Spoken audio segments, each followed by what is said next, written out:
matinale Tocsin, 7h30, 9h30, à la volée.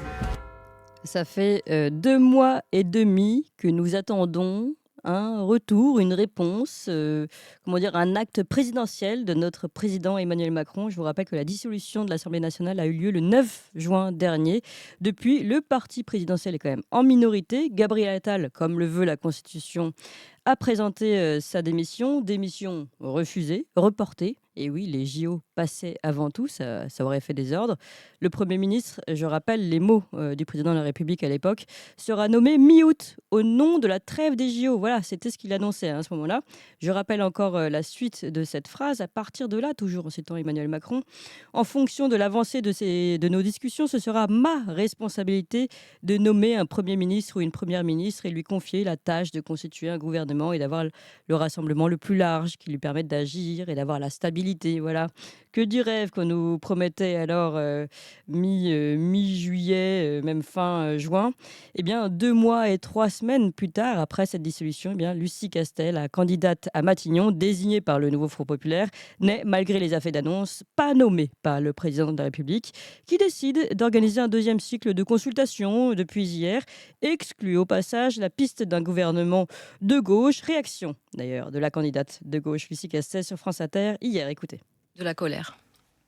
De la colère parce que on a un président de la République qui a annoncé une dissolution avant l'été, sans concertation, manifestement. Personne n'a compris le calendrier. Ensuite, les gens se sont déplacés massivement dans les urnes. Ils ont désigné le nouveau Front populaire en tête, certes sans majorité absolue, mais avec une majorité relative. Et ensuite, on met des semaines à discuter. Le président a attendu au moins 1 mois avant d'entamer ses consultations. Et là, on dit aux Français, en fait, vous êtes déplacés, mais ça ne vaut rien. Vous avez mal voté. La démocratie ne signifie rien aux yeux du président. Et je trouve ça extrêmement dangereux. La démocratie ne signifie rien aux yeux du président. Voilà l'une de ces phrases choc. Et pendant ce temps-là, eh bien, les ministres, eux, nous rassurent. Eux, ils ne se sentent pas démissionnaires du tout. Amélie Oudéa-Castéra prenait la parole le 27 août sur LCI. Est-ce qu'il n'y a pas un formidable regret, après ce succès incroyable des Jeux Olympiques, à justement être une ministre démissionnaire ? C'est-à-dire qu'aujourd'hui, s'il n'y avait pas eu la dissolution, vous seriez ministre de plein exercice, vous apprêteriez, après ce succès, à vous lancer dans les Jeux paralympiques, et tout irait plutôt bien pour le gouvernement aujourd'hui. Moi, je suis aujourd'hui engagée dans ces Jeux paralympiques avec absolument toute mon énergie, tout mon cœur, tout mon engagement. Je ne ressens pas un statut démissionnaire. Aujourd'hui, on est à fond, un gouvernement qui est mobilisé. On a tout à l'heure une réunion sur la préparation finale en matière de transport.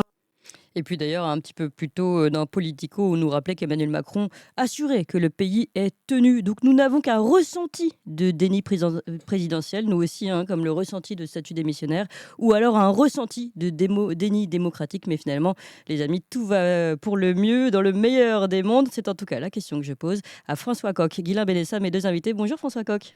Bonjour Clément, bonjour à tous. Et merci beaucoup d'être avec nous aujourd'hui. Vous êtes analyste politique, ancien directeur de campagne d'Arnaud Montebourg et ancien secrétaire général du Parti de gauche, enseignant en zone d'éducation prioritaire et auteur de ce livre Alerte à la souveraineté européenne aux éditions Éric Jamet. Et puis on retrouve également Guilain Benessa. Bonjour.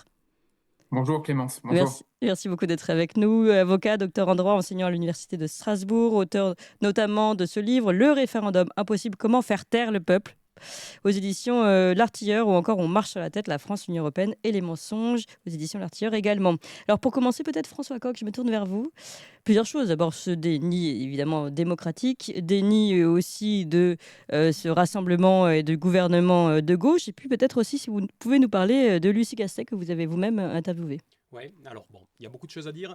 Peut-être la première, commencer par les effets de système quand même, parce qu'on est en train de se dire, ça fait des jours et des jours, ça fait plus de 50 jours maintenant que les élections ont eu lieu. On a battu les records historiques en France pour nommer un gouvernement suite à un gouvernement démissionnaire.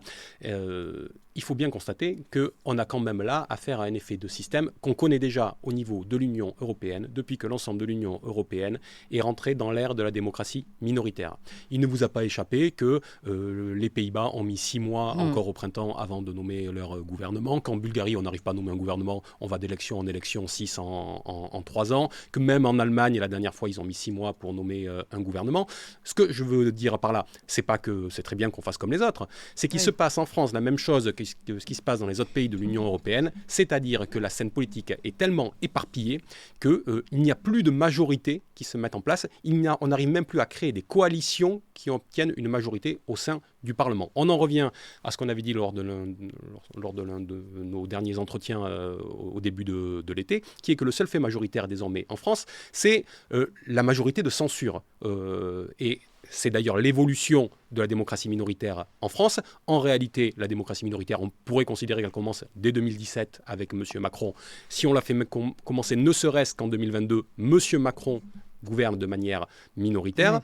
Il est minoritaire au sein du Parlement. Il use et abuse du 49.3 pour encaisser cette dimension minoritaire. Et l'élément nouveau qui intervient en 2024, c'est que par contre, désormais, les majorités de censure peuvent se mettre en place et c'est ce qui empêche, en tout cas c'est ce qui bloque pour l'instant, la formation d'un gouvernement. Donc mais c'est quoi une majorité de censure ? C'est-à-dire qu'aujourd'hui, si M. Macron nommait un gouvernement, potentiellement quel qu'il soit, en tout cas un gouvernement du nouveau Front populaire, les autres formations ont annoncé qu'elles se coaliseraient et qu'elles voteraient la censure et donc elles feraient tomber le gouvernement immédiatement, globalement au bout d'un mois. Voilà. Et ce qui n'était pas le cas dans la précédente mandature, parce que d'ailleurs, notons-le bien, certains faisaient le choix de ne pas voter collectivement pour faire tomber les gouvernements de M. Macron. Il y a eu des opportunités de le faire, mais certains avaient des prévenances. Est-ce qu'on se bouche le nez ? Est-ce qu'on vote avec le Rassemblement national, etc. Voilà. Et donc tout ça fait que la majorité de censure n'avait pas pris de forme jusqu'à maintenant. Sauf que maintenant, elle est désormais très concrète. Donc là, on a un effet extrêmement... Vous pensez qu'on arrêtera de se boucher le nez quand même, si vous parlez de cette majorité de censure ? C'est-à-dire que c'est pas les mêmes qui vont se coaliser. Par exemple, s'il y a un gouvernement du nouveau Front populaire... mais là, Emmanuel Macron l'a exclu, la piste d'un gouvernement de gauche, en tout cas. Oui, on n'est pas au bout du cycle, parce que moi, ce que je constate, c'est qu'on n'est pas plus avancé. On est parti du point de départ des élections. Moi, j'avais fait part à ce micro du fait que je ne comprenais pas que les oppositions n'aient pas envoyé, pour reprendre l'expression de M. Macron, une grenade dégoupillée dans le jardin de l'Élysée. En disant ça de manière imagée, bien sûr. Ce que je voulais dire, c'est que si le nouveau Front populaire s'était mis d'accord immédiatement au sortir de l'élection législative, alors le président de la République aurait été tenu de répondre à cet acte politique. Ils ne l'ont pas fait. Ils sont rentrés dans des palabres, des discussions, des désaccords pendant 3 semaines, jusque finalement à la veille des Jeux Olympiques où ils ont proposé un nom et ce qui a permis à M. Macron de jouer la montre. M. Macron a continué à jouer la montre de manière, pour le coup, plutôt intelligente d'un point de vue politique, en convoquant... on va dire, stratégique, politicienne en tout cas, intelligente de manière politicarde. Mais en tout cas, pour faire retomber la pression qui était sur lui. Ce que je veux dire par là, c'est que normalement, vous l'avez rappelé, c'est à lui de prendre ses responsabilités. Et lui, il a dit qu'il convoquait les partis. Donc, il a mis sur le dos des partis le fait qu'ils n'arrivaient pas à s'entendre et que donc la situation était bloquée en espérant pouvoir reprendre derrière la main et avoir les coudées plus franches. Il a été bloqué en cela par l'astuce politique de Jean-Luc Mélenchon qui avec son stratagème de dire qu'il n'y aurait pas de potentiel ministre insoumis, a obligé tous les autres partis et M. Macron lui-même à se positionner vis-à-vis du programme du nouveau Front populaire. Et ce faisant, c'est M. Mélenchon qui a décalé le poids politique sur les autres partis, mais aussi, notons-le, sur le Parti socialiste qui est aujourd'hui écartelé entre ceux qui veulent aller faire la pointe pour M. Macron et les autres. De la fin du Parti socialiste, tout comme d'ailleurs la fin des Républicains, si ça n'avait pas déjà été sonné. Et juste sur ce point-là, et Mme Castex est là... totalement, Madame Casté, pardon. Je prononce les S à la manière sud-ouest, excusez-moi. Mais Madame Casté est elle, finalement, le jouet de tout ça. On voit très bien qu'elle a une une origine beaucoup plus social-démocrate, voire social-libérale, qu'elle a essayé de prendre les codes, notamment les codes de langage de la France insoumise, qu'elle a essayé de donner des gages, mais même en donnant des gages, elle a commencé à dire que le SMIC à 1 600 € ou le retour de l'impôt sur la fortune n'était que des horizons, ce qui a, j'imagine, dû faire hurler dans les chaumières du côté de LFI. Elle dit aujourd'hui, en tout cas elle disait dans le JDD de ce dimanche, qu'elle était d'accord avec la politique extérieure de M. Macron, notamment sur la question, excusez-moi, de l'Union européenne et de l'Ukraine. Donc on voit bien que... C'était une candidate adoucie, clairement, lissée. Voilà, clairement. Ouais. Ils ont lissé leur discours, comme le RN à une époque on tentait de le lisser. Est-ce que finalement, qui s'est fait prendre au piège de qui? C'est aussi une grande question, Guillaume Benessa. J'en reviens, Clémence, à une chose simple, et je pense que tout est dit dans cette magnifique phrase de Madame Oudéa-Castéra que vous avez passée tout à l'heure. Je pense que tout est dit, en fait, de 2 mois et demi de folie. Elle dit « Je ne me ressens pas comme ministre démissionnaire ». Je pense qu'il faut garder cette phrase en tête. « Je ne me ressens pas comme ministre démissionnaire ». Ça veut dire que elle l'est, mais elle l'est pas. Donc on a même oublié qu'elle avait déposé, donné sa démission il y a maintenant 2 mois. On a tout oublié de cet été fou durant les JO, etc. Je vais pas refaire l'horizon de cette cérémonie des médailles d'or raflées, etc. Mais ça veut dire que au jour où nous enregistrons aujourd'hui, où nous discutons tous les 2 ou tous les 3 d'ailleurs, on en est dans l'hypothèse où des ministres ont eux-mêmes oublié la volée de bois vert qu'ils se sont pris. Ils ont eux-mêmes oublié l'existence des élections. Ils ont eux-mêmes oublié qu'il y avait eu des législatives. Ils ont eux-mêmes oublié qu'il y avait eu des européennes. Ils ont eux-mêmes oublié qu'il y avait des tractations. Je peux continuer comme ça longtemps. Donc j'en reviens à ce que je vous disais en juillet. Je prétends pas être prophète ou devin, mais juste essayer d'être pas trop con, en tout cas de regarder le réel tel qu'il est. En réalité, nous avons tout fait, ils ont tout fait. Et là, le « il », je m'excuse d'employer ce fameux « il » qui comprend à la fois le gouvernement, le soleil, Dieu et un peu tout le monde. Vous savez, ce grand « il », un peu le « il » de majesté. Mais il n'empêche, encore une fois, nous avons réussi à faire croire aux Français que nous pouvions annuler le résultat des élections. Les élections, 2 mois et demi après, n'ont presque pas eu lieu. Nous avons oublié qu'il y avait une dissolution. Nous avons oublié qu'Emmanuel Macron s'était planté dans les grandes largeurs. Nous avons oublié que sa dissolution était hasardeuse. Nous avons complètement oublié qu'institutionnellement, un président perdant doit partir, c'est-à-dire démissionner. Nous avons totalement oublié que dans une démocratie parlementaire, telle que tout le monde en rêve tous les jours, le Parlement doit décider, c'est-à-dire qu'il doit trouver une majorité et l'imposer au président. Nous avons oublié que le président était l'arbitre au-dessus de tout ça et non pas celui qui décide, d'autant plus quand il a perdu. Ce qui veut dire qu'au résultat de tous ces oublis et tous ces manquements, nous sommes en train d'assister à la déconstruction de la Ve République par son orfèvre en chef qui s'appelle Emmanuel Macron. C'était lui-même qui nous disait qu'il n'y a pas de culture française. C'est aujourd'hui lui qui est en train de nous dire qu'il n'y a plus d'institution de la République. Oui. Il est en train insidieusement de les flinguer avec plus ou moins l'accord, plus ou moins la complicité de tous ceux qui veulent ou non monter dans le bateau, parce que même les oppositions ne comprennent plus rien à ce qui est en train de se produire et les Français regardent le match en ayant le sentiment qu'une espèce de planète invraisemblable habite ce bloc élitaire, comme dirait Jérôme Fourquet. Ouais, mais en tout cas, ce qui est sûr, c'est que lui, évidemment, Emmanuel Macron n'a pas oublié. C'est une, comme on disait, une stratégie. On va parler un petit peu des oppositions absentes qui, elles, ce serait leur devoir que de rappeler Emmanuel Macron à ses obligations. Là encore... comme vous le dites, hein, tout le monde tente de monter dans le bateau, se poussant les uns les autres. Donc on est encore à sauve qui peut et sauvons notre morceau de viande ou d'os en fonction de ce qui reste. Je vous propose d'écouter François Bayrou sur LCI, c'était le 26 août. On a forcément des choses en commun. François Hollande, Macron, Cazeneuve, Bertrand, Barnier, même Laurent Wauquiez et moi, nous avons forcément des choses en commun. Si on était en dehors des intérêts partisans, si on devait définir ce qu'on a absolument besoin de faire, mais il y a une majorité immense dans le pays pour le faire.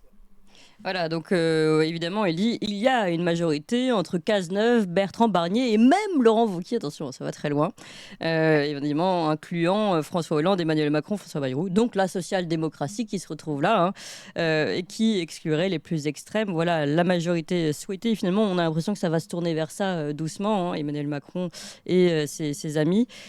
Là encore, Guillaume Benessa, je me retourne vers vous. Où sont les vraies oppositions ?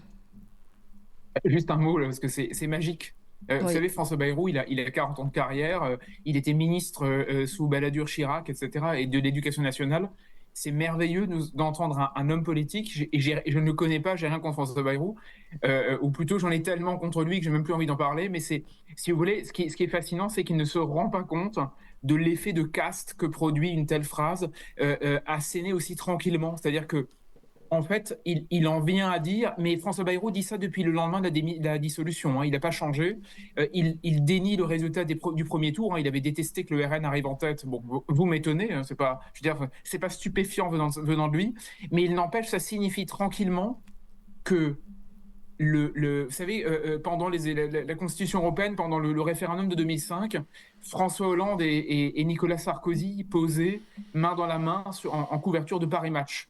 Et à l'époque, je sais plus, un observateur avait remarqué que c'était la mise en place implicite de ce que Jean-Marie Le Pen appelait l'UMPS. Oui, oui, C'est-à-dire, c'est vrai. tout le monde est ensemble et on comprend plus rien. Et en plus, je vous avoue, c'était ma petite lecture de l'événement à l'époque. Enfin, depuis, c'est ce qui est magnifique, c'est qu'ils avaient le même costume, la même cravate et la même dégaine, ce qui signifie qu'en fait on ne se rendait, et il l'avait pas fait exprès, hein. Donc il y avait une forme de sosie en fait, ou de comment dire, de photocopiage assez incroyable. Je dis ça parce que François Bayrou, en disant cela, il dit clairement que nous sommes tous pareils. Donc en fait il n'y a plus de distinction droite-gauche entre Cazeneuve, lui, et même Laurent Hollande. Wauquiez, hein, Mm. le fameux même Laurent Wauquiez, Oui, c'est-à-dire oui. que même la bête immonde Laurent Wauquiez est finalement un peu comme eux. Ce Bah, qui faut veut dire, dire depuis qu'il y a qu'il un a effet. démissionné, qu'il a lissé son discours, ça va mieux, quoi. Oui. Voilà, exactement. Depuis qu'il a fait partie de la meute qui a admis le bannissement, l'exil de Éric Ciotti, tout va bien. Finalement, c'est un type très sympa. Je dis ça parce que ça veut dire que, en réalité, ils programment une idée. On en parle avec vous depuis quelque temps. Ils sont en train de programmer l'idée selon laquelle il y aurait une sorte j'allais dire, de bloc kantien. Vous savez, un bloc rationnel, raisonnable, le bloc des Lumières, on va l'appeler ça comme ça, c'est-à-dire un bloc 18e siècle. Nous sommes la démocratie en marche contre l'obscurité et ces atroces Français qui pensent si mal. Donc il y a l'idée d'une caste qui est en train de se fédérer, non pas tant autour de la social-démocratie qu'autour de la raison. Nous détenons la raison, c'est notre marqueur et notre code-barre contre ceux qui n'en sont pas dignes. Et petit à petit, ils font le nécessaire pour mettre en place les conditions d'une démocratie sans démocratie. Et là, je rejoins François Coq, hein, la démocratie minoritaire s'inscrit complètement là-dedans, c'est-à-dire une démocratie dont le centre de gravité est une minorité, mais une minorité qui fait tout pour conserver le pouvoir le plus longtemps possible. Et la chose est extrêmement simple pour ça, c'est que les oppositions sont reléguées, hier le RN, demain d'autres, hein, parce qu'en réalité, il y a un effet système, hein, qui est en train effectivement de se mettre en place, d'autres demain. Tout est fait pour en réalité pousser hors du politiquement acceptable l'opposition dans la mesure même où il est opposition. Ce qui fait qu'en fait, il n'y aura bientôt officiellement plus d'opposition au nom même de la raison qui nous dira c'est formidable de travailler entre nous, finalement l'opposition n'existe plus, il est mieux de l'exiler, de la bannir une bonne fois pour toutes. Ce qui signifie, pour faire clair, que la démocratie signifie l'alternance, il n'y aura bientôt plus d'alternance du tout, ou alors une alternance d'apparat, donc en réalité plus de démocratie du tout. C'est effectivement, là je suis d'accord avec François Coq, hein, un phénomène assez européen, parce que Bruxelles en réalité est la main mise, enfin plutôt est le contrôleur de l'ombre, mais il n'empêche à quelque chose comme une chape de plomb, une espèce de couvercle qui s'installe, et l'opposition, si elle doit vouloir le soulever, le RN demain, Jordan Bardella, Marine Le Pen, mais peu importe, hein. Je dirais même Jean-Luc Mélenchon, hein, s'il décide d'aller au carton, même s'il est un peu otage d'une partie de la gauche, mais c'est un autre sujet, ils devront y aller, non pas poliment ou tranquillement, mais ils devront y aller en se disant, OK, on fait péter le couvercle. Sinon, nous ne sommes plus l'opposition, nous rentrons dans le rang, et donc nous nous allions avec ceux qui refusent de toute façon de laisser le pouvoir aux autres. Et c'est vrai qu'on entend ce discours de plus en plus, François Coq. Et d'ailleurs, on a l'habitude de l'entendre pour le Rassemblement national. Font-ils vraiment partie de l'arc républicain, etc. Désormais, on l'entend de plus en plus. Et depuis la rentrée, je suis étonnée d'ailleurs de ces questions. Encore il y a peu de temps, auprès de Manuel Bompard. Est-ce que vous êtes sûr que vous faites vraiment partie de l'arc républicain? Est-ce que vous êtes sûr que vous luttez bien contre l'antisémitisme? Donc, de plus en plus, on essaye. Enfin, en tout cas, il y a ce questionnement autour de la dignité d'un parti. A-t-il le droit d'exister? Qui commence à rejoindre aussi LFI. Donc on voit bien que finalement ces oppositions qui sont encore un peu dans l'opposition sont plus ou moins mises au banc. Oui, ces oppositions sont avant toute chose, et je crois que ça rejoint ce qui vient d'être dit, sont vraiment de plus en plus lisses et veulent rentrer dans les cases qu'on leur propose. Moi, c'est peut-être ce qui me choque le plus dans la séquence dans laquelle nous sommes, avec le résultat que nous avons connu au mois de juillet. Aujourd'hui, ils sont tous en train de se battre pour essayer d'être au gouvernement, d'avoir un Premier ministre issu de leur rang et de se dire, ben voilà, on va récupérer tel poste et tel poste. Pour en faire quoi ? Ils se placent tous dans la perspective, écoutez bien, d'avoir des postes ministériels et un gouvernement pour tenir 3 ans, c'est-à-dire pour aller jusqu'à la prochaine élection présidentielle. Ils ont déjà oublié, et ça a été dit tout à l'heure, la leçon du scrutin, qui est que nous sommes dans une situation de blocage qui n'est pas tenable sur le temps long, qui n'est même pas tenable, et on le constate aujourd'hui, sur le temps court. Ce que je veux dire, c'est qu'ils sont tous en train d'essayer de faire des combinaisons politiques, des combinaisons politiciennes, plutôt que de nous dire, ce qu'on va aujourd'hui essayer de négocier, c'est d'atteindre la prochaine date de dissolution qu'on imposera au président de la République, parce qu'il faut retourner devant les Français. Pour retourner devant les Français, on va sortir de nos logiques de couloir où chacun va être en train de caresser dans le sens du poil un électorat qu'il croit captif et essayer de prendre le pouvoir avec un socle de 25, 26, 27, 28% plutôt que d'essayer de former une majorité populaire. Pas un ne ressort et n'a la mémoire de ce qu'a été le mouvement des Gilets jaunes et des propositions qui en ont été issues, celles d'intervention du peuple dans la construction de la loi, dans le contrôle de la loi. Enfin, quel meilleur moment que celui-ci pour ressortir de telles propositions. Donc ils sont complètement enfermés dans le cadre institutionnel tel qu'on le leur propose. Ils sont prisonniers de ça, et d'ailleurs M. Macron s'en est bien aperçu, parce qu'il a légitimé, en tout cas il a expliqué son refus de nommer Madame Castet à Matignon en disant « je le fais pour que la France soit préservée de l'instabilité institutionnelle ». Mais non, ce n'est pas une instabilité institutionnelle, il y a aujourd'hui une instabilité politique très claire dans le pays, mais pas institutionnelle. S'il nomme Mme Castet, eh bien, le Parlement jouera son jeu, posera une motion de censure, et on passera à l'étape suivante, sans pour autant que ça résolve le problème, mais que je sache, M. Macron n'a pas de solution. Si vous permettez un mot sur le point de départ qui était la déclaration de M. Bayrou. Ce que lui nous raconte, M. Bayrou, il dit la seule majorité qui existe dans ce pays, moi je vous ai dit la seule que je considère existante aujourd'hui, qui est la majorité de censure, et la majorité de blocage qui s'est exprimée dans le pays, c'était mon analyse, les gens veulent avant tout ne pas voir advenir quelque chose. Ils ne voulaient pas voir advenir le RN, ça a été le sens du deuxième tour, ils ne voulaient pas voir advenir le nouveau Front Populaire ou M. Macron, c'était le sens du premier tour. Ouais, alors deuxième tour, on pourra y revenir, parce qu'on ne leur a pas donné forcément le choix aussi. Mais justement, on y revient sur ce deuxième tour. M. Bayrou nous dit la seule majorité qui existe, c'est la majorité du Front républicain. Mais non, le Front républicain était un regroupement, une majorité de blocage. Elle s'est exprimée comme telle et c'était tout sauf une majorité d'adhésion ou une majorité de projet, et il est en train de trafiquer finalement le sens du résultat électoral en essayant de repeindre cette majorité de blocage en une majorité sur laquelle il compterait s'appuyer finalement pour coopter et capter le pouvoir, comme ça a été dit il y a quelques minutes, au nom d'un bloc, et je crois que et je m'arrête là, c'est ce que nous présentait M. Macron au moment des élections européennes, vous savez, il disait nous sommes le bloc de la raison, c'est ce petit jeu-là qu'ils sont en train de décliner après les élections européennes en politique française, et il faudrait leur confier le pouvoir parce qu'ils sont oui je suis d'accord, ils sont le bloc de la raison. Oui, mais concrètement, moi, ce que je ne comprends pas, c'est qu'un Jean-Luc Mélenchon ne soit pas capable de comprendre cette stratégie et ne soit pas capable, en tant qu'à l'origine, on le présentait comme fin politicien, de se dire, là, c'est le moment de faire quelque chose de beau politiquement. Je pose la même question pour l'autre parti, notamment le Rassemblement national. Pour Jean-Luc Mélenchon, la question est très particulière. C'est-à-dire que je pense qu'il a compris les choses et malheureusement, pour lui, les choix qu'il a fait, c'est-à-dire il était en 2017, sa campagne de 2017 est une campagne pour construire une majorité populaire, une majorité d'adhésion dans le pays. Il a abandonné ça en 2018 et il est revenu à une stratégie du socle qui vise à s'appuyer sur un électorat restreint en prenant acte du fait que la gauche pèse jamais plus de 28 ou 31% depuis quasiment 10 ans dans le pays. Et donc, il a acté la démocratie minoritaire et il s'est dit, avec 25, 26, 27, 28%, je peux gagner une élection présidentielle dans la situation dans laquelle on est. Aujourd'hui, la situation appelle à une majorité populaire et pas simplement à une stratégie du socle comme aujourd'hui. Sauf que le passif de M. Mélenchon est un petit peu lourd aujourd'hui et que lui, en tant que personne aujourd'hui, n'est pas le mieux placé pour incarner une stratégie de majorité populaire. Et donc, il est obligé de continuer dans une stratégie du socle alors même que je pense qu'il a compris que la situation politique appellerait à un changement stratégique. Pour les autres, après on va chez LR, au PS, excusez-moi, mais je ne vois pas le début d'une idée et d'une stratégie politique chez ces gens-là. Quant au Rassemblement national, parce que c'est finalement l'autre force dynamique qui est capable de proposer quelque chose, elle est revenue à la stratégie qui était la sienne, c'est-à-dire de continuer patiemment à essayer de garder une cohérence pour monter progressivement.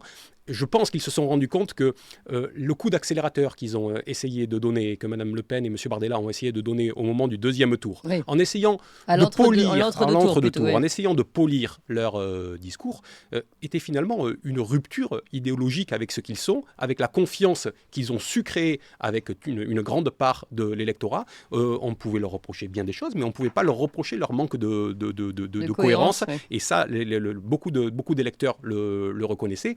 Et là, quand ils ont commencé à dire finalement sur ce sujet on va mettre un peu d'eau dans notre vin, etc., je crois que finalement ils sont devenus d'une certaine manière et sans doute temporairement un parti un peu comme les autres et qui reviennent plus actuellement à une stratégie de plus long terme. Ouais. À ce sujet, Guilain Benessa, pareil, je voulais vous poser la même question. À votre avis, que font finalement les oppositions qui sont censées aujourd'hui remplir leur rôle d'opposition, et notamment donc Jean-Luc Mélenchon et Marine Le Pen?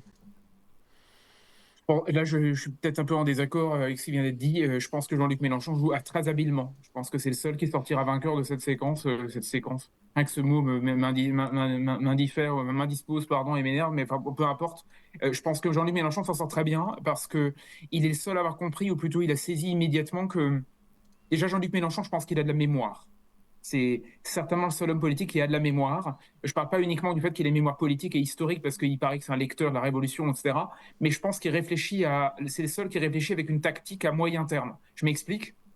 Il a compris que quoi qu'il en soit, durant ces 2 derniers mois, il a commencé par dire, premièrement, ce sera tout le programme du NFP, ou de France Insoumise d'ailleurs, rien que le programme et tout le programme. L'abrogation de la loi retraite, le SMIC à 1 600 €, etc. Il savait très bien qu'il serait censuré d'une manière ou d'une autre, que Macron n'en voudrait pas, et en fait que le reste de la classe politique, presque personne ne le soutiendrait. Donc il a joué une stratégie dure, on va dire, immédiatement pour s'imposer. Il a dicté le tempo. On a parlé de ça pendant 2 semaines. J'ai d'ailleurs eu l'occasion de dire à droite à gauche que de toute façon c'était une stupidité. Il le savait très bien, parce qu'on ne peut pas abroger une loi comme ça. Enfin bref, il n'y a rien qui va. Mais il n'empêche, il a dicté le tempo. Et maintenant, ce qu'il fait, moi je trouve ça très, très, très judicieux.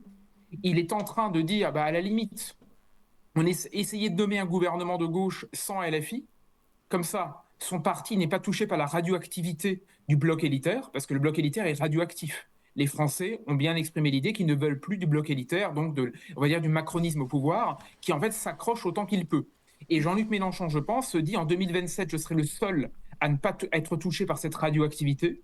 Je tiens une position dure en disant la gauche est au pouvoir, mais même sans moi, parce qu'à la limite, mon parti peut rester en dehors de ce qui se passe au gouvernement, à moins qu'on ait le choix de tout mettre en œuvre comme on le souhaite, et il sait d'avance que c'est mort. Donc il fait une stratégie de l'échec qui est programmée, il le sait très bien. Comme ça, il tirera les marrons du feu, et en 2027, il imagine, il échafaude l'idée selon laquelle il puisse finir en tête au premier tour et peut-être rassembler. Là, mais vous voulez dire juste qu'il pousse Lucie Castet, enfin il poussait, maintenant elle a été exclue, mais en se disant c'est elle mais pas nous, finalement nous ne sommes pas touchés. Exactement. Moi je pense que de toute façon il a besoin d'un épouvantail, et il sait très bien. Attendez, Jean-Luc Mélenchon, sincèrement, je ne pense pas une seule seconde que Jean-Luc Mélenchon ait le moindre intérêt pour Lucie Castet. Je pense qu'il n'en a rien à cirer. C'est le fantassin de la semaine, qu'il s'est dégoté parce qu'elle est sympathique, lesbienne, tendance, de gauche, etc. Donc elle remplit les cases. Tout le monde est content, on la met en avant. De toute façon, elle n'y arrivera pas. De toute façon, ils sont censurés, soit en amont par Emmanuel Macron, soit en aval par le Parlement. Et auquel cas, lui, il est derrière, tranquille, avec les quelques fantassins, les vrais, ou les lieutenants qui sont près de lui, les Mathilde Panot, les Bompard, etc., qui sont des gens vraiment... Moi, je pense que Manuel Bompard, par exemple, est un type intelligent, et que du coup, ils sont en train, eux, à petite marche, de trouver une espèce de rythme pour être en dehors d'un système qu'ils peuvent tous les jours conchier en attendant 2027. C'est-à-dire qu'ils font une stratégie du repli. Pour moi, ils ont une tactique de l'échec gouvernemental, mais une tactique d'en ressortir dans 3 ans. Là où, pour moi, je ne sais pas, encore une fois, j'essaie juste de réfléchir. Je trouve que le RN, à vouloir absolument se responsabiliser, se notabiliser et rentrer dans le moule d'une espèce de jeu institutionnel, ils en viennent à prendre le risque de ne plus paraître, eux, pour réellement populistes, là où on va dire Mélenchon joue une sorte de populisme électoral de gens très. C'est une clientèle qu'il a bien capté. Hein. Mélenchon, c'est quoi? C'est les bobos, c'est les déclassés de centre-ville. Je veux dire, qui n'ont plus financièrement les moyens de faire partie du bloc élitaire à la Macron et qui sont en train de rejoindre une sorte d'islamo-gauchisme des quartiers parce que tout ce petit beau monde joue une sorte d'alliance sans le savoir. Je veux dire, on ne va pas rentrer là-dedans. Je pense que le Sans RN... se fréquenter aussi, ça c'est assez amusant d'ailleurs. Parce que... Pardon? Sans se fréquenter, si on présentait certains Oui. électeurs de Jean-Luc Bien Mélenchon sûr. à d'autres, je suis pas sûr qu'il y ait une très grande entente. Mais bon. Non, absolument. Mais ce croisement-là se fait, vous savez, j'ai quand même traîné à la fac quelques années. Je vois bien l'université comme étant le mélenchonisme en plein dans certains domaines, qui est exactement on adore les damnés de la terre qui sont les islamistes ou les islamo-gauchistes, mais en fait, on les voit jamais. Vous voyez, donc ça reste une sorte d'alliance un peu particulière. Ce que je voulais dire par là, c'est que le RN, qui se voudrait le vrai populisme, on va dire, si tant est qu'il y ait une marque authentique populisme, mais qui devrait être le parti des Gilets jaunes, d'une certaine manière. C'est-à-dire que le Marine Le Pen devrait être le porte-voix des sans-voix. Vous voyez, c'était le credo de son père, en réalité. Oui, hein. et puis socialement, oui, c'est ce à quoi correspond son vote aujourd'hui. Exactement. En plus, théoriquement, on lit Jérôme Fourquet, on a bien compris d'où vient le vote RN. Mais je pense que là, le RN est en voie d'embourgeoisement. Le RN est en train de laisser un peu tomber l'opposition dure quelque part à Jean-Luc Mélenchon, hein, qui se rêve en chavésien des temps à venir, ou quelque chose comme ça, en vénézuélien à l'intérieur d'une 5e République, en déshérence ou en turpitude. Et je vous donne un exemple et j'en finis, je ne veux pas être trop long, mais ça me frappe là beaucoup, moi. J'entends partout que de toute façon, la démission d'Emmanuel Macron ne servirait à rien, et donc que la stratégie voulue notamment par Jean-Luc Mélenchon de réclamer sa destitution, avec tout un débat là-dessus, serait vouée à l'échec. Et alors là, je m'inscris en faux vis-à-vis de tout le monde, ou presque tout le monde. Si demain, il y avait une démission d'Emmanuel Macron, rêvons ou fantasmons 2 minutes, qu'il y avait des élections présidentielles, on aurait un nouveau président de la République, et que ce président donc venait à être élu, je veux dire, dans ce cas de figure, ça signifierait pour moi que le nouveau président pourrait dissoudre l'Assemblée nationale, puisque de toute façon, rien dans la Constitution ne dit clairement qu'on ne peut pas redissoudre si c'est un nouveau président élu. Le seul organe susceptible de dire non à ça s'appelle le Conseil constitutionnel, avec à sa tête Laurent Fabius, qui est un ancien ministre de toute la clique, ce qui veut dire qu'il suffirait d'être élu et de dire « j'en ai rien à cirer d'une jurisprudence fallacieuse conçue pour défendre les intérêts des mêmes, je suis du côté du peuple, etc. Et donc, je fais la politique pour laquelle je suis élu. » Mais même ça, personne au RN ne tient cette position, alors que ça devrait être, pour moi, le type même de position qu'un RN, on va dire, volontaire, qu'un RN clair, qu'un RN populiste devrait tenir, je veux dire, officiellement sur les plateaux, tranquillement, avec les armes à la fois théoriques, pratiques et juridiques à la main. Vous savez, on peut être responsable tout en ayant un peu de courage. C'est pas grave, hein. C'est pas embêtant. Mais c'est vrai que cette motion de destitution, de censure, contre Emmanuel Macron, évoquée par LFI, pour le moment, on a l'impression que ça va un peu tomber à l'eau de toute façon. Tout le monde s'en moque. Marine Le Pen ne réagit pas particulièrement. Et en plus, on nous dit que ça a peu de chances d'aboutir. Finalement, on se dit, tout est bloqué comme on l'est. On n'a pas d'autre moyen que cette motion de destitution qui, de toute façon, ne portera pas ses fruits. Bon, la motion de destitution, on voit bien qu'elle est très compliquée à mettre en œuvre. Tout le parcours, le début du parcours est aisé avec le bureau de l'Assemblée. Mais dès qu'on arrive en commission à l'Assemblée nationale, au vote des 2/3, à l'Assemblée nationale, au Sénat, avant même de réunir le Congrès, on voit bien que c'est compliqué. Par contre, il y a effectivement une hypothèse qui est quand même toujours sur la table, c'est que si on reste dans un blocage persistant, il aurait déjà dû le faire depuis un certain temps. Il y a la question de la démission, qui elle, par contre, est quelque chose d'assez... mais personne ne peut le forcer à la démission. Personne ne peut le forcer. Mais justement, la question de la démission ou de l'élection de 2027, mais la question de la démission est dans toutes les têtes. Et je suis d'accord avec ce qui a été dit sur Jean-Luc Mélenchon. Moi, je trouve qu'il joue, d'un point de vue politicien, très bien sa partition. Parce que dès le soir des élections européennes, pas législatives, dès le soir des élections européennes, j'étais venu le dire à votre micro quelques jours après, M. Mélenchon s'est positionné sur une stratégie du recours, mais pas du recours pour les éventuelles élections législatives. Il s'est positionné sur une stratégie du recours pour la future élection présidentielle. Mais par contre, ce que je dis, c'est que si on retourne aux urnes, dans l'état de ce qu'est le pays aujourd'hui pour une élection présidentielle, on va se retrouver dans faute d'offres politiques nouvelles, faute de changement stratégique de quelque formation que ce soit, dans la même situation de blocage électoral.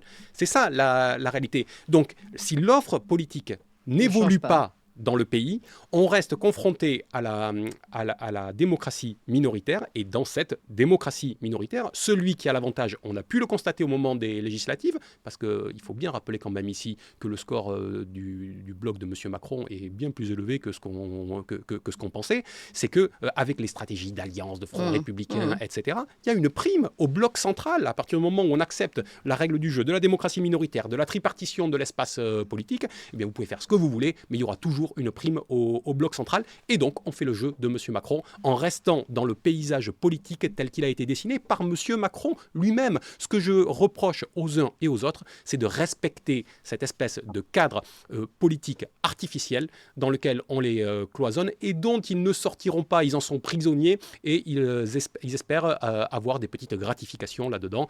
C'est une erreur, de majeure. 2 ans, comme vous le disiez. Mais alors comment on sort de ça? Comment aujourd'hui on peut soumettre aussi nos partis politiques, nos élus à un éveil de la conscience pour en effet faire évoluer leur parti, leur base politique, mais leur fondement? Plutôt que de dire je vais faire alliance avec un tel ou un tel, je vais essayer d'avoir tel ou tel vote. Qui a été voir M. Macron pour lui dire voilà, nous on accepte de laisser aller tel ou tel gouvernement pour les 10 mois qui viennent, mais par contre il n'aura pas à prendre des mesures, et voilà les lignes rouges que l'on doit lui fixer.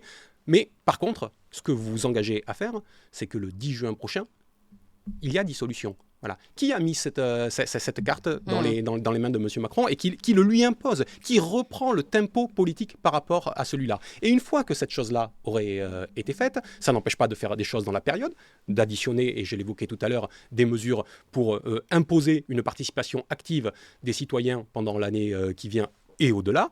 Et le troisième aspect, c'est là où les partis doivent se révolutionner eux-mêmes, c'est qu'ils sortent, je l'ai dit, de cette logique de couloir, de cette logique minoritaire qui vise à ne parler qu'à un socle électoral. Tant qu'on sera là-dedans, tant que l'offre électorale sera celle-ci, rien ne sortira de ce pays comme rien ne sort des autres pays de l'Union européenne. J'ai commencé par ça en essayant d'avoir ce regard ample. Dans tous les pays qui sont rentrés dans l'ère de la démocratie minoritaire, en 2018, c'était la moitié des pays de l'Union européenne qui étaient dans la même situation que nous. Nulle part cette question ne s'est résolue. Alors justement, vous expliquez bien ce parallèle avec les autres pays européens. Est-ce que vous pensez que finalement c'est une conséquence de l'Europe telle qu'elle est, ce système de démocratie minoritaire que nous vivons dans nos propres pays? Oui, alors et comment ça fonctionne? Il faudrait reprendre le fil le plus long, mais on a bien vu la manière dont les politiques européennes ont pesé, dont les 2 grands partis qui structuraient la vie politique depuis 50 ans au sein de l'Union européenne, la social-démocratie, la gauche, et la démocratie chrétienne, la droite, se sont finalement rapprochés avec ce point paroxystique qui a été évoqué tout à l'heure, qui était 2005.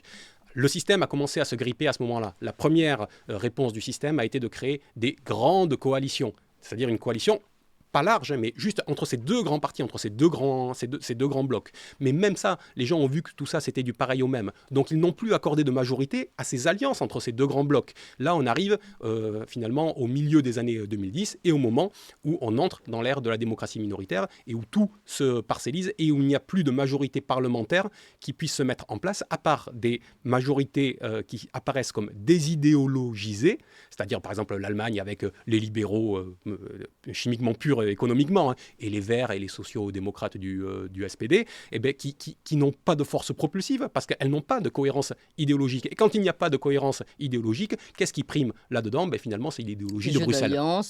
Et oui, c'est Bruxelles derrière, parce que la seule chose qui subsiste, c'est les choses auxquelles il faudrait se conformer. Et qu'est-ce que c'est que se conformer à Bruxelles? C'est les critères de Maastricht et le reste. Oui, vous êtes d'accord avec ça, Guillaume Benessa?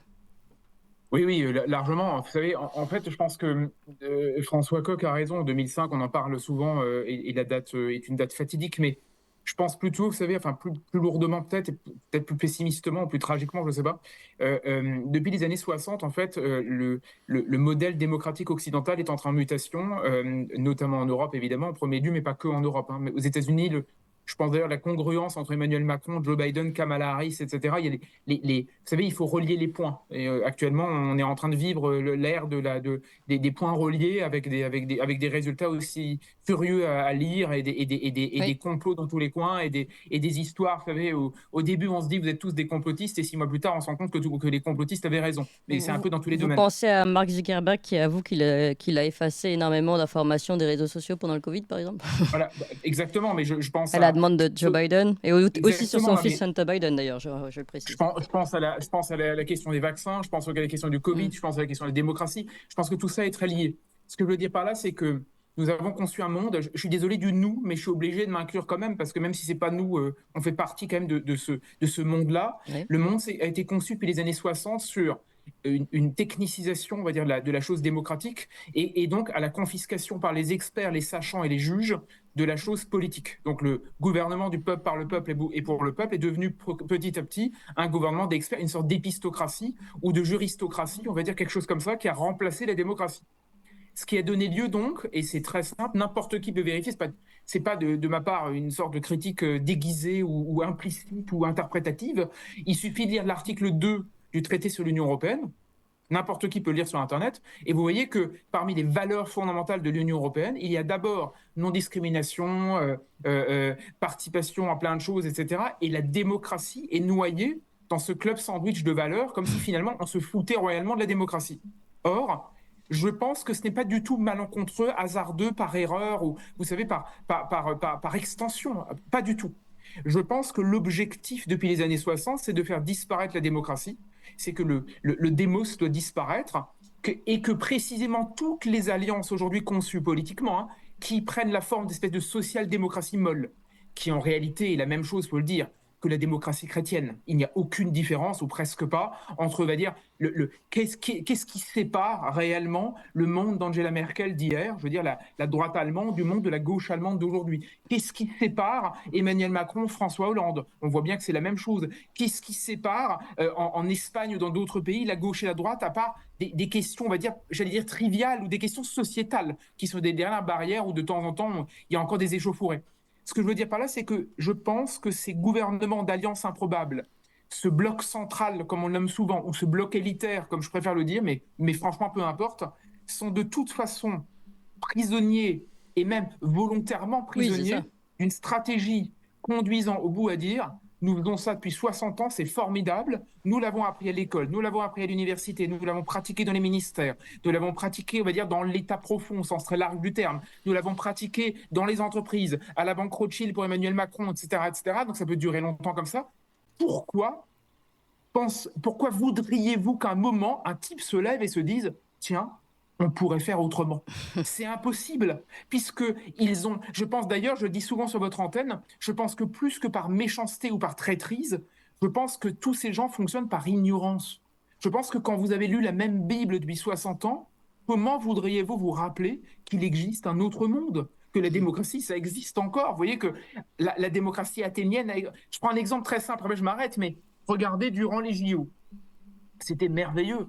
Durant les JO, nous avons eu, moi j'étais estomaqué, et je vous avoue, j'ai même eu un grand sourire devant la télé. Nous avions un plateau le soir qui s'appelait le plateau de Léa Salamé sur France 2. Place aux jeux, je crois, ou faites vos jeux, ou je sais pas quoi, peu importe.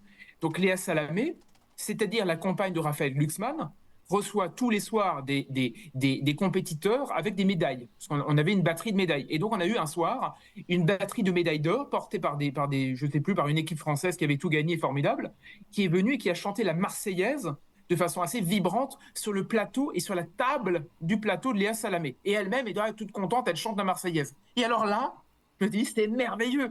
Léa Salamé est la représentante, on va dire, d'une médiocratie et d'une médiocratie à la fois médiatique et médiocre, qui nous dit toute l'année que la Marseillaise est nationaliste. C'est l'apprentissage du pire, c'est l'amour du sang et de la nation, etc. En gros, je veux dire, c'est pas très woke, quoi. C'est le champ même, vous savez, qu'il faudrait bannir de cet horizon post-démocratique dans lequel nous vivons, qui est technique, sympathique, ouvert, enfin bref, inclusif, tout ça. Et on se retrouve donc avec les contradictions fondamentales de tout ce monde qui sont portées dans leur paroxysme. D'un côté des médailles, la victoire, le règne de la performance, de la volonté de se dépasser, et en même temps, la Marseillaise chantée par ceux-là même qui rêvent d'une cérémonie d'ouverture des JO tous les jours, fondée sur l'inclusivité, la médiocrité, le refus de l'histoire, le bannissement même des choses constitutives d'un monde commun. Tout ça a fonctionné ensemble. Pourquoi ? Parce que je pense que l'ignorance est devenue la seule marotte. Donc, pour vous répondre clairement, je suis un peu long, je m'en excuse. Comment voulez-vous avoir des oppositions à un monde alors même qu'ils sont les éléments constitutifs de ce monde qui aujourd'hui est celui dans lequel nous vivons? Allez, ma dernière question pour tous les deux. Vous en avez parlé, Guilain Benessa. Nous sommes en post-démocratie. Quelle est l'étape d'après, à votre avis là Est-ce qu'on est en train d'amorcer encore une nouvelle étape de post-démocratie, de déni démocratique? Oui, je pense, oui, l'étape, je la vois venir. Je donne... Alors Clément, je souhaite longue vie à Toxin. Peut-être que nous aurons l'occasion d'en parler encore dans 20 ans, c'est pour ça que je dis ça. Mais et ce sera peut-être que vous aurez votre propre chaîne de télévision et qu'on aura la chance de voir à l'heure de Dans une grande autre écoute ère, sur alors grande oui. chaîne. Peut-être, mais rêvons 2 minutes pour cette rentrée. Vous voyez, j'essaie d'avoir aussi un peu l'œil égrillard. Vous êtes très positif là, oui, allez-y. On attend la chute. La chute est quand même que je pense qu'en fait, aujourd'hui, nous vivons dans l'ère de la démocratie dévitalisée. Emmanuel Macron, c'est l'homme politique, la sortie de la politique. Il disait lui-même, il n'aime pas la politique, il ne voulait pas en faire. C'est un homme technique qui nous fait sortir de la politique. Et la politique, en réalité, c'est le gouvernement du peuple, par le peuple et pour le peuple. C'est toujours, si vous voulez, c'est vraiment des définitions claires. Donc je dis la chose suivante, dans 20 ans, en Paris ici, si ça continue comme ça, il n'y aura officiellement plus d'élections. Plus du tout. C'est-à-dire que je pense que il n'y aura plus d'isoloir, il n'y aura plus de bulletins, il n'y aura plus d'élections, parce que finalement les choses seront réglées de telle sorte que soit l'état d'urgence permanent, soit l'invocation de la crise, soit une sorte de dérivatif à une sorte de 49.3 permanent, etc., auront officiellement eu la peau de la perspective même d'utiliser le bulletin dans un bureau de vote. Je pense même que s'il n'y a pas la volonté de réclamer des choses puissantes telles que la démission immédiate par exemple d'Emmanuel Macron, le rétablissement des institutions gaulliennes, le retour à la démocratie classique, je pense qu'à petit à petit, par le jeu aussi des médias, des universités, de l'école qui nous apprend le manuel du poison tous les jours, je pense qu'à un moment, les gens oublieront même qu'un jour, il a existé la démocratie qui s'appelait notamment la République française. Oui, ils seront nourris par le pain et les jeux. On a eu les jeux, on a encore un peu de pain. Voilà. Bon. On n'a plus d'élections. Enfin, on a des élections pour le moment oubliées. François Coq, vous êtes d'accord? Pour le moment, on a encore des élections, elles sont bafouées. Demain, plus d'élections du tout? Surtout, on a un cadre qui s'est mis en place voilà maintenant une 60aine d'années, qui prend de plus en plus de poids et vers lequel les émissaires coloniaux de celui-ci, qui sont nos dirigeants nationaux, veulent opérer un transfert de souveraineté. Je suis en train de parler de l'Union européenne. Et ce qui est en train de se passer, c'est que l'Union européenne est en train de prendre un super pouvoir, on le sait, en tant qu'impérium technocratique, mais elle construit, je l'ai évoqué tout à l'heure, elle construit les blocages au sein des différents pays de l'Union européenne, et l'étape d'après, ça va être d'acter ces blocages dans tous les pays, l'incapacité qu'il va y avoir à en sortir, et donc la nécessité, c'est le discours de M. Macron déjà, la nécessité de régler dans ce cas-là les problèmes au niveau de l'Union européenne par ce transfert de souveraineté vers une entité qui n'a de compte à rendre à personne, parce que elle n'est pas appuyée sur un peuple.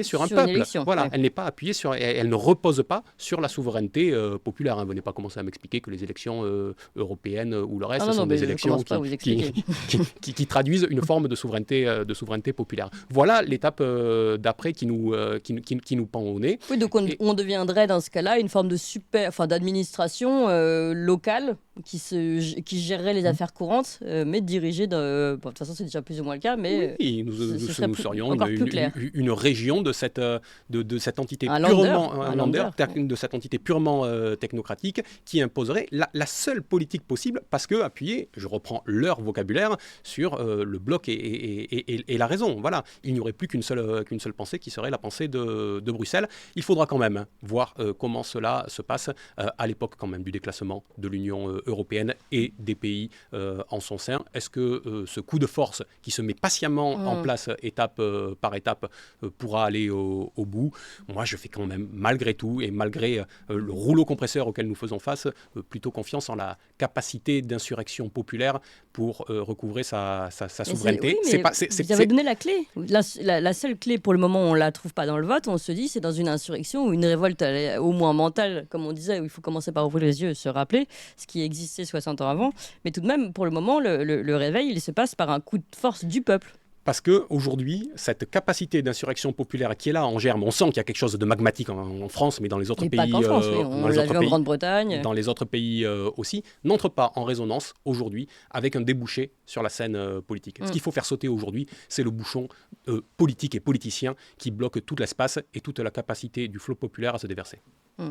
Guillaume Benessa, le mot de la fin. Oui, ouais, juste un petit mot quand même, vous savez. Je suis d'accord qu'il y a une forme impériale en fait de l'Union européenne, mais j'ai fait un peu mes cahiers de vacances avec Clémence et j'ai traîné avec le Maurice Druon sur Alexandre le Grand, vous voyez, et je vous dis pour cette petite conclusion sympathique, enfin j'espère sympathique, pour moi le problème c'est surtout si l'empire européen était tenu par un Alexandre le Grand, je dirais bon bah finalement perdre notre souveraineté c'est peut-être pas si grave, vous voyez, si l'idée était de lancer une multiplicité d'Alexandrie à travers l'Europe, pourquoi pas? Ce serait, je veux dire, il y a quelque chose de fascinant. Oui. Mais nous avons un empire qui est tenu d'une part par des traîtres et des félons, et d'autre part surtout par des médiocres. Et c'est là où, à mon avis, il n'y a pas vraiment de débouché pour l'instant. Ou alors plutôt, et c'est là où je suis peut-être pessimiste, enfin, je ne sais pas trop, mais l'insurrection, ce que vous dites, ou la rébellion, pour moi, est d'autant plus fondée, en tout cas d'une manière ou d'une autre. Le choc est d'autant plus fondé que nous sommes gouvernés par des médiocres. Être gouverné par des gens brillants ou par un Alexandre le Grand, pourquoi pas, mais par une Ursula von der Leyen qui, à mon avis, demain sera remplacée par encore pire qu'elle et encore plus, je veux dire, problématique qu'elle, c'est manifestement d'autant plus problématique pour le tout et surtout pour le peuple. Eh bien, il est temps de se réveiller, on l'a bien compris, dans cette post-démocratie dans laquelle nous sommes déjà.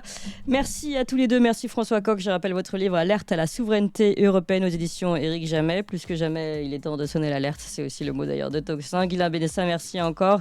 Comment faire taire le peuple, votre livre aux éditions L'Artilleur. Merci à tous les deux. Merci à vous tous, chers auditeurs de Tocsin. Vous vous rappelez, nous ne vivons que grâce à vous. Ce que vous entendez aujourd'hui, vous ne pouvez l'entendre que parce que vous nous donnez tous les jours et vous donnez aussi régulièrement en vous abonnant aux dons ici sur Tocsin. On vous met le lien immédiatement. On a besoin de vous pour continuer d'exister. À plus tard, à demain.